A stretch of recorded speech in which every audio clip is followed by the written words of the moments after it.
ஒரு பேட்டரிக்குள்ள சார்ஜிங் டைம்லேயும் current flow இருக்கும், டிஸ்சார்ஜிங் டைம்லேயும் கரண்ட் ஃப்ளோ இருக்கும். கரண்ட் ஃப்ளோவே இல்லாமல் எனர்ஜி மட்டும் ஸ்டோர் பண்ணி வைக்கிற டிவைஸுக்கு பேர் தான் கெப்பாசிட்டர். இந்த கெப்பாசிட்டரோட அமைப்பு எப்படி இருக்கும்னா, மொத்தம் வந்து 2 பிளேட் இருக்கும். இந்த 2 பிளேட்டுக்கு நடுவில் ஒரு இன்சுலேட்டர் இருக்கும். அந்த இன்சுலேட்டருங்கிறது தான் வந்து டை எலக்ட்ரிக்னு சொல்லுவோம்.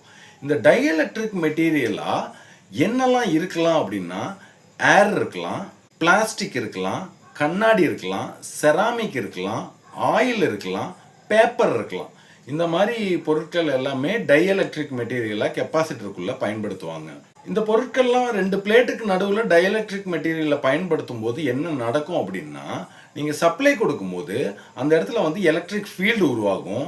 இந்த 2 பிளேட்டுக்கு இடையில எந்த ஒரு கான்டாக்ட்ஸுமே இல்லாமல் இருக்கிறதுனால கரண்ட் ஃப்ளோ அந்த இடத்துல நடக்கவே நடக்காது. ஆனால் நடுவில் அந்த இன்சுலேட்டராக வந்து டை எலக்ட்ரிக் மெட்டீரியல் இருக்கிறதுனால எனர்ஜி வந்து அப்படியே ஸ்டோர் பண்ணி வச்சுக்கும். அந்த எலக்ட்ரிக் ஃபீல்டு கிரியேட் பண்ணி அந்த எலக்ட்ரிக் ஃபீல்டில் வந்து எனர்ஜியை ஸ்டோர் பண்ணி வச்சுக்கும்.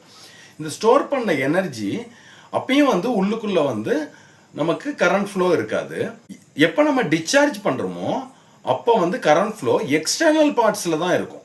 இப்போ கெப்பாசிட்டரோட அவுட்புட்டை எடுத்துகிட்டு போய் நீங்கள் ஒரு பல்பில் டிஸ்சார்ஜ் பண்ணுறீங்க அப்படின்னா, அந்த டெர்மினல்லேருந்து பல்புக்கு போயிட்டு அந்த டெர்மினலில் க்ளோஸ் ஆகுது பார்த்தீங்களா, அந்த இடத்துல மட்டும்தான் கரண்ட் ஃப்ளோ இருக்கும். அப்பயும் கெப்பாசிட்டருக்குள்ளே கரண்ட் ஃப்ளோ இருக்காது.